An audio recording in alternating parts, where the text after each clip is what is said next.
ஆடு மாடி தண்ணி குடிக்கணும், ஒரு ஜீவன் குழைக்கணும், ஒரு மலையில் போய் நம்ம பிள்ளை தந்து வீடு வச்சு நாங்கள் குத்தனம் பண்ணுவோம். எல்லாத்தையுமே செய்வோம்.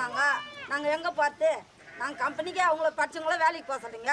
படிக்காத உட்காந்து நடக்கிறவங்களாம் எங்கே போவாங்க? அந்த காட்டை தானே நம்புவாங்க, அந்த மலையை தானே நம்புவாங்க. அதை சுத்தமாக மலையை இடிச்சிட்டு குடி தண்ணி எங்கே பார்த்து நாங்கள் குத்தனம் எங்கே பார்த்து எங்கே கொண்டு போய் விட ஆண்டுவேன்? மலையாண்ட போய் தான் நாங்கள் உட்காருவோம். யாருக்கும் மலையை இடிக்க விடவே மாட்டோம். நாங்கள் நாடு முன்னே நம்ம இந்த மக்கள் எங்கே போகிறது?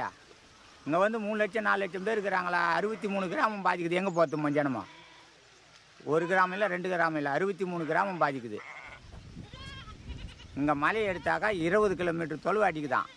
20 கிலோமீட்டருக்கு 20 கிலோமீட்டரு ரவுண்டுனாக்கா எம்மந்தூரம் அடிக்கான். எங்கே போகிறதுங்க? எங்கே போகிறது?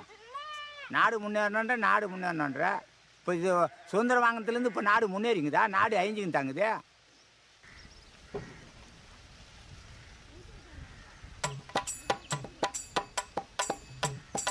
மலையை கூடைந்து எடுத்து தகர்த்தெறிந்து கனிமம் எடுக்க போகின்றார்.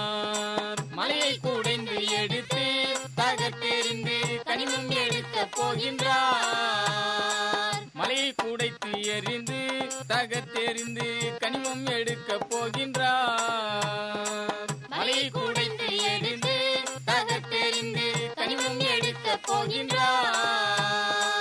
இயற்கையை அழித்தொன்றும் வளர்ச்சிகள் தேவையில்லை. இயற்கையை அழித்தொன்றும் வளர்ச்சிகள் தேவையில்லை.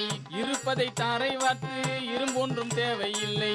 இருப்பதை தாரை வார்த்து இரும்பொன்றும் தேவையில்லை. மலையை கூடைத்து எடுத்து தகர்த்தெறிந்து கனிமம் எடுக்க போகின்றார். மலையை கூடைத்து எடுத்து தகர்த்தெறிந்து கனிமம் எடுக்க போகின்றார்.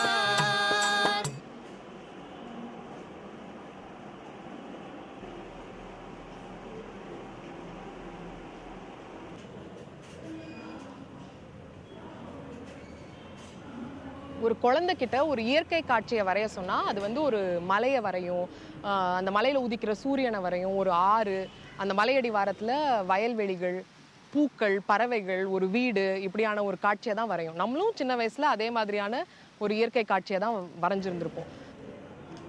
நம்மளுக்கு தெரிஞ்சோ தெரியாமலோ ஒரு மலைக்கும் ஆறுக்கும் விவசாயத்துக்கும் அந்த பகுதியில் வாழ்கிற மக்களுக்கும் இடையில இருக்கிற தொடர்பு நம்மளுக்கு காலங்காலமாக தெரிஞ்சுக்கிட்டே தான் வந்திருக்கு. அந்த அந்த நினைவில் தான் நம்ம அப்படி ஒரு படத்தையும் வரைகிறோம்.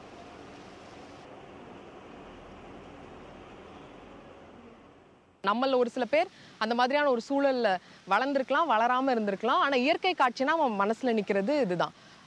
இந்த லிங்க்ல ஏதாவது ஒன்று சின்னதாக தடைப்பட்டா கூட மொத்தமாக பாதிக்கப்படும். குறிப்பாக மனிதர்கள் ரொம்ப பாதிக்கப்படுவாங்க. ஆனால் அப்படி இருந்தும் நம்ம ஒரு ஆற்றை மாசுபடுத்துகிறோம், விவசாய நிலங்களை விற்கிறதுக்கு தயாராகிறோம். அதே மாதிரி பல நூற்றாண்டு காலத்தில் உருவான ஒரு மலையை அதில் இருக்கிற வளங்களுக்காக குடைஞ்சு காலியாக்குறதுக்கு கூட நம்ம தயாராக இருக்கோம்.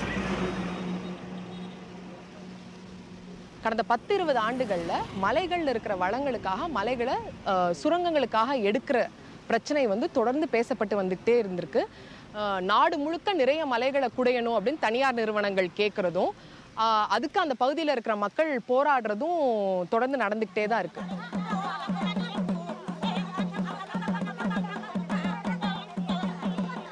இப்படி ஒரு முக்கியமான போராட்டம் தான் ஒரிசா மாநிலத்தில் நியமகிரி அப்படின்ற மலையை ஒரு தனியார் நிறுவனம் எடுக்க வந்தப்போ அந்த பகுதி மக்கள் நடத்தின போராட்டம். 2003ஆம் ஆண்டிலிருந்து அந்த பகுதியில் இருக்கிற டோங்கிரியா கோந்த் அப்படின்னு சொல்லப்படுற பழங்குடி மக்கள் அந்த மலையை அந்த தனியார் நிறுவனம் எடுத்துடக்கூடாது அப்படின்றதுக்காக போராடிட்டே வந்துட்டு இருந்தாங்க.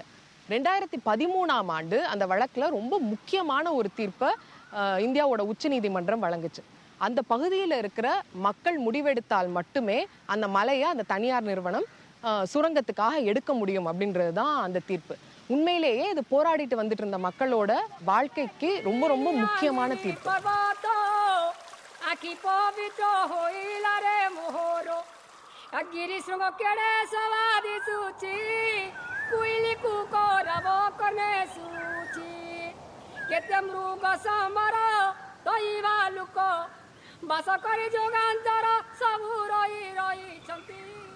அப்படி ஒரு தீர்ப்பு உச்சநீதிமன்றத்தினால வழங்கப்பட்டதுக்கு அப்புறமும் மலைகளை குடைஞ்சு எடுக்கிறதுக்கு தனியார் நிறுவனங்கள் கேட்டுக்கிட்டே வந்துட்டு இருக்காங்க.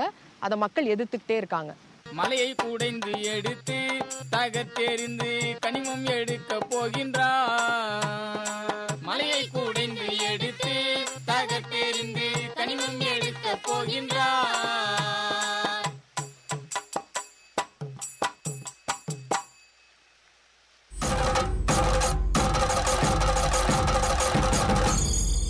ரௌத்திரம் பழகு.